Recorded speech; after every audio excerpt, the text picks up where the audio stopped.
सगळ्यांचं मनापासून स्वागत आणि नवीन दिवसाच्या खूप खूप शुभेच्छा. थंडी आता चांगलीच वाढायला लागली आहे आणि त्यामुळे सकाळी थंडीचं प्रमाण जास्तच वाढलेलं आहे. दिवसाची अशी छान अशी सुरुवात झालेली आहे आणि माझं घरातलं बाकीची कामं आटोपून आता मी आली आहे कढीपत्ता न्यायला आणि तुळशीची पानं न्यायला. आज मला भाजक्या पोह्यांचा चिवडा करायचा आहे. दिवाळीमध्ये मी भाजके पोहे जे आणले होते ते तसेच राहिलेले आहेत, त्याच्यामुळं चिवडा बनवायचा आहे. आणि तुळशीची पानं मला तूप कडवताना घालण्यासाठी लागणार आहेत. आमच्या तुळशीचं झाड खूपच मोठं झालं आहे, त्यामुळे मी तुपात भरपूर तुळशीची पानं घालत असते. एक तर खायची पानं घालते, नाही तर तुळशीची पानं घालते. पण खायची पानं काय नाही आहेत. खायचं पानांचं झाड आत्ताच लावलं आहे तो वेल, आणि तुळशीची पानं आहेत भरपूर तुळशी, त्याच्यामुळे तुळशीचीच पानं मी भरपूर घालत असते.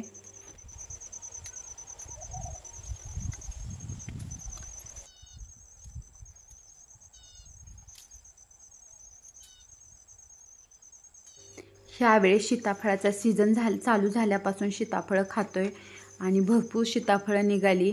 आम्ही सीताफळ काढण्यासाठी असा आकडा बनवलेला आहे आणि वरच्या शेंड्यावरची सीताफळं काय काढता येत नाही, त्याच्यामुळे हे आकड्याच्या साह्याने अशी सीताफळं काढतो आहे.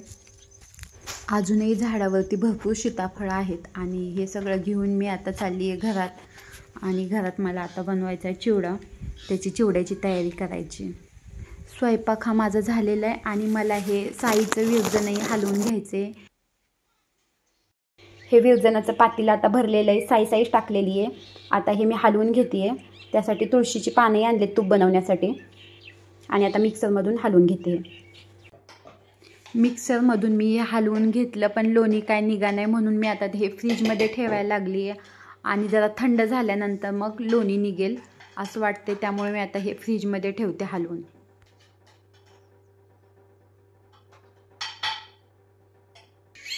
हे भाजक्या पोह्यांचं अर्धा किलोचं पॅकेट आहे, दिवाळीमध्ये आणलं होतं, ते करायचं राहिले, त्यामुळं मी आज ते करायला लागली.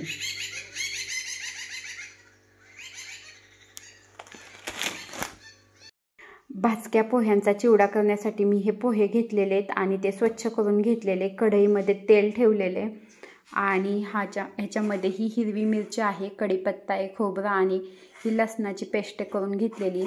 लसूण काय खूप बारीक नाही केलेला, थोडासा ओबडधोबडच आहे. आणि इथे डाळ काढलेले आणि हा चिवडा मसाला आहे, ही पिठी साखर आहे, लाल तिखट आहे, आम्हाला जरा तिखट जास्त लागतं म्हणून हे लाल तिखट काढलेले, मीठ आणि शेंगदाणे एवढं घेतलेले. आपण ह्या चिवड्यासाठी काजूही टाकू शकतो, पण मी काय काजू घेतलेले नाहीत. आणि मी आता शेंगदाणे पहिल्यांदा तेलातून भाजून घेणार आहे.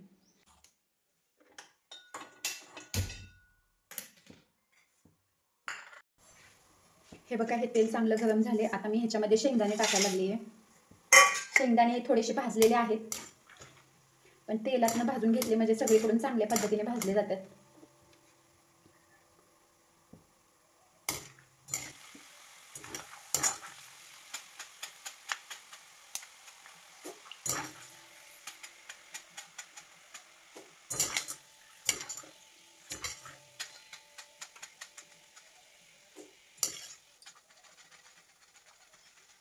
खोबरं तेलात टाकायला लागली आहे.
त्यानंतर हे डाळी मी आता तेलात टाकायला लागली आहे.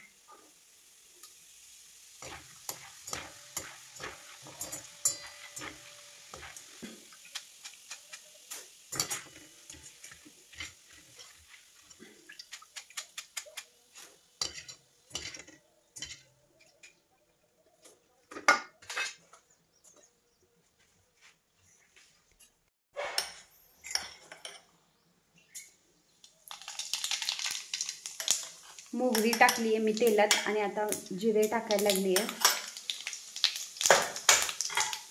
त्यानंतर मी हा लसूण जो बारीक ओबड वाटलाय तो लसूण टाकला. चांगला तळून घ्यावा लागेल. ही 1 चमचा हळद. आम्हाला जरा तिखट जास्त लागतं म्हणून मी हिरव्या मिरच्या टाकलेत, पण तरी लाल तिखट टाकतेय.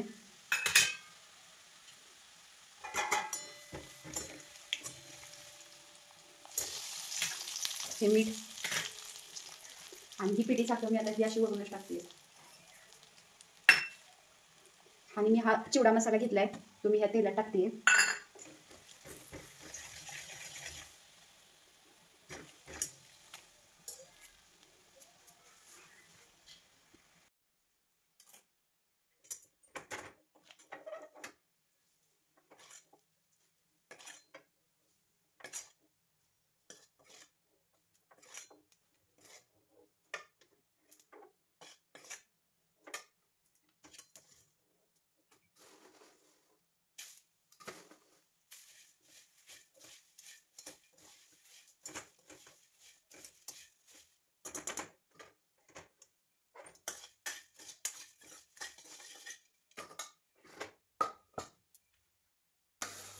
असं हे मी छान हलवून घेतलेलं आहे आणि सगळा मसाला हा पोह्यांना लागलेला आहे आणि छान चिवडा तयार झाला आहे.